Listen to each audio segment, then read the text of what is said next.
Shalom, salam jumpa dalam kasih Tuhan Yesus Kristus. Saya melihat satu video wawancara antara seorang ustadz dengan Ustadz Kainama yang membahas tentang satu topik yang sungguh luar biasa, yakni tentang bahasa roh. Di mana Ustadz Kainama berkata tentang bahasa roh itu berasal dari bahasa Swahili atau satu bahasa ibu atau bahasa resmi yang ada di negara Afrika. Menarik saudara-saudara, ketika saya mendengar apa yang disampaikan oleh Ustadz Kainama, saya cukup penasaran sehingga saya mencoba terus untuk mendengar sampai selesai, dan ternyata ada hal-hal yang baik, ada hal-hal yang bisa dia jelaskan sesuai dengan Alkitabiah, tetapi juga ada hal-hal yang menurut saya tidak tepat. Nah, dengan video ini saya ingin memberikan tanggapan atas apa yang disampaikan oleh Ustadz Kainama. Tetapi sebelum saya memberikan tanggapan, saudara-saudara bisa menyimak penjelasan dari Ustadz Kainama tentang bahasa roh. Bahasa lidah ini dirunut dari satu kejadian namanya Pentakosta. Turunnya Roh Kudus dalam bentuk lidah-lidah api kepada Hawariyun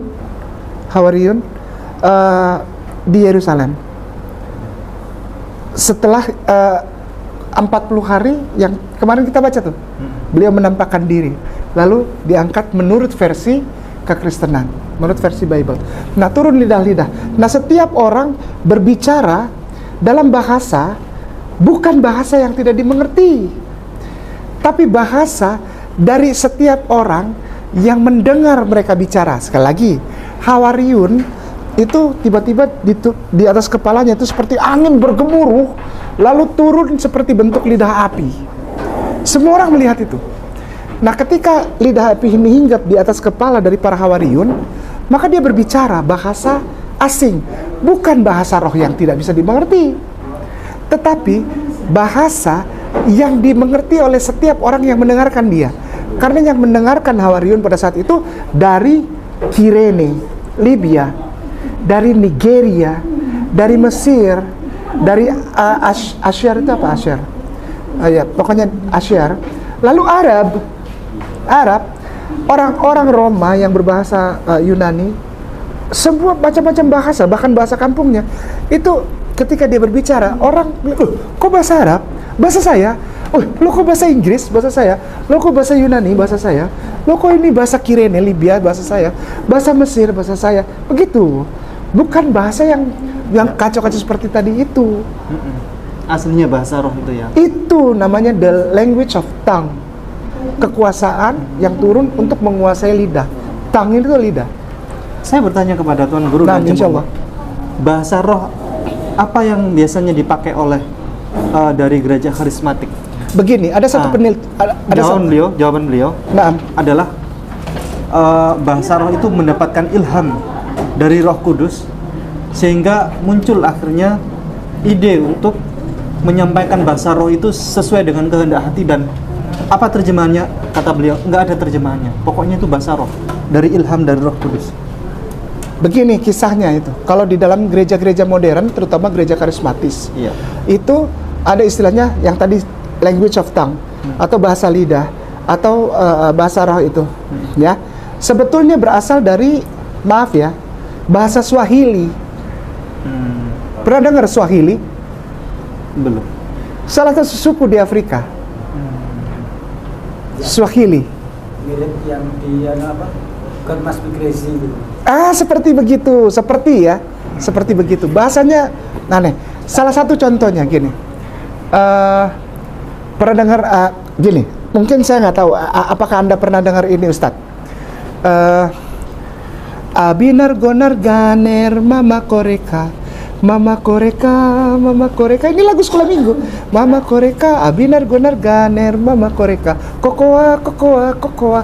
Itu bahasa apa? Orang kan nggak ada yang tahu. Itu bahasa Afrika. Nah, diambil itu menjadi kala rabashika. Itu bahasa Swahili. Dan orang nggak sadar itu. Baik, kita mulai. Kala itu nama. Rabba Tuhan. Shika dewanya.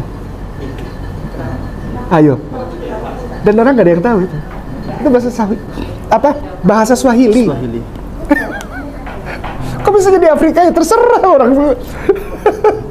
Orang lagu-lagu aja banyak diadaptasi dari bahasa Afrika kok. Iya, Lagu-lagu termasuk African Nation. Maher Zain sebelum nyanyi yang Subhanallah walhamdulillah itu kan. Iya. Sebelumnya ada orang Afrika di situ, masih holele itu. Itu masih holele tahu. Holele itu Swahili, Ustaz. Bukan, itu Afrika Selatan lain lagi. Ada macam-macam, ada Niger, ada banyak, Zambia, ada apa. Nah, tetapi yang bahasa roh ini Swahili. Swahili. Nah, coba tolong Ustaz baca 1 Korintus 14 nomor 23. 1 Korintus. Dari dulu sebetulnya udah dilarang, tapi nggak tahu kenapa. Sampai sekarang masih ada. Dari zaman Yesus sudah dilarang. 1 Korintus 14 nomor 23. Nomor 23. Nah ini. Jadi kalau seluruh jemaat berkumpul bersama-sama dan tiap-tiap orang berkata-kata dengan bahasa roh, lalu masuklah orang-orang luar atau orang-orang yang tidak beriman, tidakkah akan mereka katakan bahwa kamu gila? Bukan saya yang bilang ya. Jadi kalau coba ulang lagi Ustaz. Ya. Jadi kalau seluruh jemaat berkumpul bersama-sama dan tiap-tiap orang berkata-kata dengan bahasa roh, lalu masuklah orang-orang luar atau orang-orang yang tidak beriman, tidakkah akan mereka katakan bahwa kamu orang gila? Kalau bahasa roh tidak bisa diartikan, itu orang, bukan saya yang bilang. Dari dulu udah dilarang. Kalau engkau berbahasa roh, orang itu harus ada yang mengerti. Kalau semua orang termasuk dirinya tidak mengerti, bagaimana? Bahasa roh itu memberikan berkah.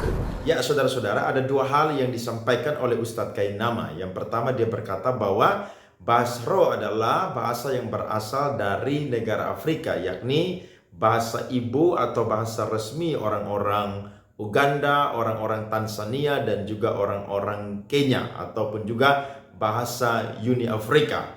Nah, menurut saya, dia mengambil satu kesimpulan ini karena berdasarkan dari catatan Kisah Para Rasul pasal yang kedua, di mana ada 14 bahasa yang diucapkan oleh Petrus dan juga orang-orang percaya pada waktu itu. Mereka orang-orang dari Galilea yang biasa berbahasa menggunakan bahasa Aram. Tetapi ketika Pentakosta terjadi, mereka bisa berbicara dari bahasa-bahasa orang-orang yang datang dari luar Yerusalem. Mereka adalah orang-orang Israel yang mengalami diaspora ketika mereka ada di pembuangan. Kores menyuruh mereka untuk pulang, tetapi ada sebagian orang-orang Yahudi yang tidak mau pulang, dan mereka tersebarlah di daerah-daerah penjajahan daripada Babel maupun juga Media dan Persia. Nah, Petrus dan orang-orang percaya pada waktu itu mereka berbicara, salah satunya adalah bahasa Libya. Saya coba baca buat kita semua supaya lebih lengkap, saudara-saudara.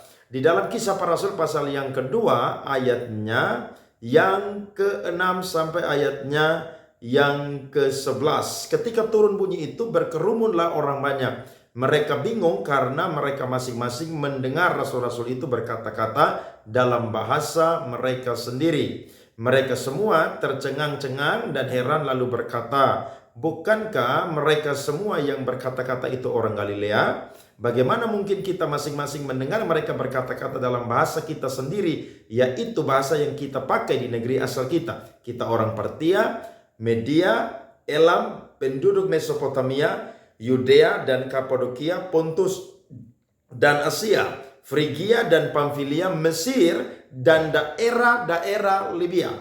Saudara lihat, yang berdekatan dengan Kirene, pendatang-pendatang dari Roma, baik orang Yahudi maupun penganut agama Yahudi, orang Kreta dan orang Arab. Kita mendengar mereka berkata-kata dalam bahasa kita sendiri tentang perbuatan-perbuatan besar yang dilakukan Allah. Nah, mungkin beliau mengambil data ini sehingga dia berkata bahwa bahasa roh berasal dari bahasa Libya. Menurut saya kurang tepat. Yang tepat adalah bahasa roh adalah bahasa karunia yang Tuhan berikan. Sehingga dalam konteks penginjilan, tujuan bahasa roh yang kita bisa lihat di dalam Kisah Para Rasul pasal yang kedua adalah tujuannya untuk penginjilan. Kenapa? Karena bahasa roh yang dapat dimengerti. Sehingga orang-orang Yahudi yang datang dari luar Yerusalem, mereka bisa mendengar tentang perbuatan-perbuatan Allah yang disampaikan oleh Petrus dan juga orang-orang percaya. Jadi ketika Tuhan mau memberikan satu tujuan atau satu maksud untuk kepentingan penginjilan, maka Tuhan bisa pakai bahasa apa saja. Saya orang Indonesia, saya tidak bisa berbahasa Afrika. Tapi ketika saya diutus Tuhan pelayanan ke Afrika, maka kalau Tuhan punya tujuan penginjilan, orang yang menerjemahkan mungkin sakit atau mungkin tidak ada. Tuhan bisa pakai saya untuk berkhotbah di dalam bahasa Afrika, sekalipun saya tidak pernah belajar atau tahu bahasa Afrika. Jadi menurut saya, apa yang disampaikan oleh Ustadz Kainama ini tidak tepat. Karena bahasa roh adalah bahasa karunia. Dan tujuan yang pertama dalam konteks Kisah Para Rasul adalah tujuannya untuk penginjilan. Jelas di ayat yang ke-11 tadi, firman Tuhan berkata bahwa bahasa kita sendiri tentang perbuatan-perbuatan besar yang dilakukan Allah. 12, mereka semua tercengang-cengang dan sangat termangu-mangu sambil berkata kepada yang lain, apakah artinya ini? Ketika mereka semua tercengang-cengang dan merasa kebingungan, maka Petrus masuk dengan berkhotbah. Dan ketika Petrus berkhotbah, saudara-saudara, mereka semua dijamah hatinya dan akhirnya mereka bertanya apa yang harus mereka perbuat. Petrus berkata, bertobatlah dan berilah dirimu dibaptis. Dan hari itu saudara-saudara ada 3.000 orang yang percaya kepada Tuhan Yesus Kristus. Berarti jelas, yang pertama konteks dari Kisah Para Rasul adalah bahasa roh atau bahasa karunia yang Tuhan berikan untuk tujuan penginjilan. Jadi bukan berasal dari bahasa Swahili atau bahasa Afrika, tapi Tuhan bisa pakai bahasa apapun untuk maksud dan rencananya tergenapi. Yang kedua tadi Ustadz Kainama berkata bahwa bahasa roh dalam konteks 1 Korintus pasal yang ke-14 itu dilarang. Siapa bilang dilarang, saudara-saudara? Tidak dilarang, saudara-saudara. Rasul Paulus berkata dalam 1 Korintus 14 ayat 39 sampai 40. Karena itu, saudara-saudaraku, usahakanlah dirimu untuk memperoleh karunia untuk bernubuat. Dan janganlah melarang orang yang berkata-kata dengan bahasa roh. Tetapi segala sesuatu harus berlangsung dengan sopan dan teratur. Jadi, Tuhan tidak pernah melarang. Paulus tidak pernah melarang. Alkitab tidak pernah melarang orang berbahasa roh. Sebab ada 9 karunia roh. Dan salah satu karunia roh yang Tuhan mau orang percaya menerima atau mendapatkan adalah karunia berbahasa roh. Yang penting dalam konteks ini, dalam konteks gereja Korintus, bahasa roh punya tujuan adalah untuk membangun jemaat. Jadi kalau ada yang mendapatkan karunia berbahasa roh, maka harus ada yang bisa menerjemahkan supaya jemaat yang lain itu bisa dibangun. Karena mungkin ada pesan-pesan firman Tuhan yang Tuhan berikan lewat orang yang mendapatkan karunia berbahasa roh. Tetapi kalau tidak ada yang bisa menafsirkan, maka Paulus berkata lebih baik berdiam diri. Paulus sendiri berkata bahwa dia lebih suka menggunakan 5 kata. Jadi saudara perhatikan, karunia ini tidak berhenti pada waktu gereja sudah lahir zaman perjanjian baru, bahkan juga ketika Alkitab sudah selesai ditulis. Tapi saya percaya bahwa karunia roh masih terjadi berlaku sampai hari ini, bahkan manifestasinya masih terjadi sampai hari ini. Jadi Ustadz Kainama adalah seorang yang mengaku mantan pendeta, tapi menurut saya dia kurang paham tentang karunia bahasa roh atau bahasa karunia yang Tuhan berikan untuk orang-orang Kristen atau orang-orang percaya. Kiranya tanggapan yang singkat ini bisa mencerahkan saya dan saudara. Saudara diberkati, bagikan video ini, like, komen, bahkan subscribe supaya saudara senantiasa bisa mendapatkan video-video firman Tuhan, baik itu khotbah, baik itu apologet maupun juga pencerahan-pencerahan singkat yang saya berikan kepada saudara-saudara. Tuhan Yesus memberkati.